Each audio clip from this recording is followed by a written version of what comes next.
I am your president of law and order.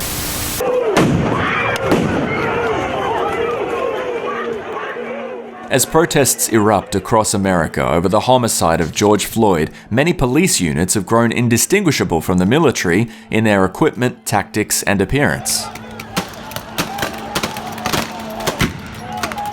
That's thanks to Trump's campaign to dismantle Obama-era police reforms.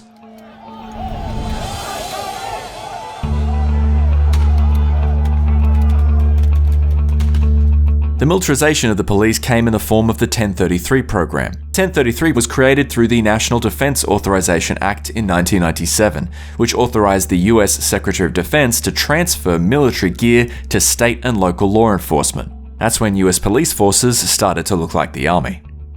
But in 2014, in Ferguson, after another black man, Michael Brown, was killed by another white police officer, Darren Wilson, riots ensued. The McDonald's, the window was broken into again. We saw a couple other stores broken into and looted. Police had armoured vehicles, wore military camo, and carried M14 assault rifles. Critics of 1033 said police were more likely to use disproportionate force against ordinary people, and their response to protesters would become dangerous. So Obama signed an executive order to limit military gear to police. When President Trump took office, he dismantled a number of these reforms and rolled back the limits on military weapons and equipment for police. Mayors and governors must establish an overwhelming law enforcement presence until the violence has been quelled.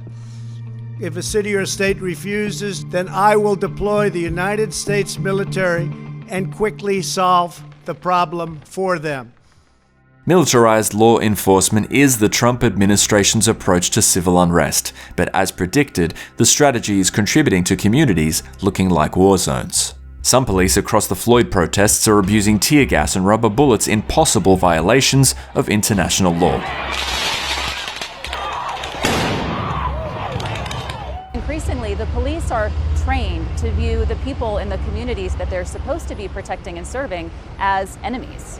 US authorities justified 1033 by citing the rise in use of more deadly weapons by criminals and a higher number of violent crimes. But a 2017 study found just 2% of guns used in crimes were assault weapons, and the FBI's annual report on national crime has shown a steady decline in criminal activity since the 80s. Bring it! All you f***ing animals, bring it!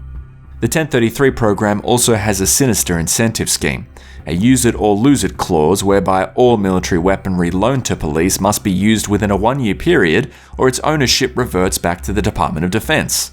This could encourage the use of said equipment whether appropriate or not for the situation, directly escalating tensions in a community, just like we're seeing across the United States right now.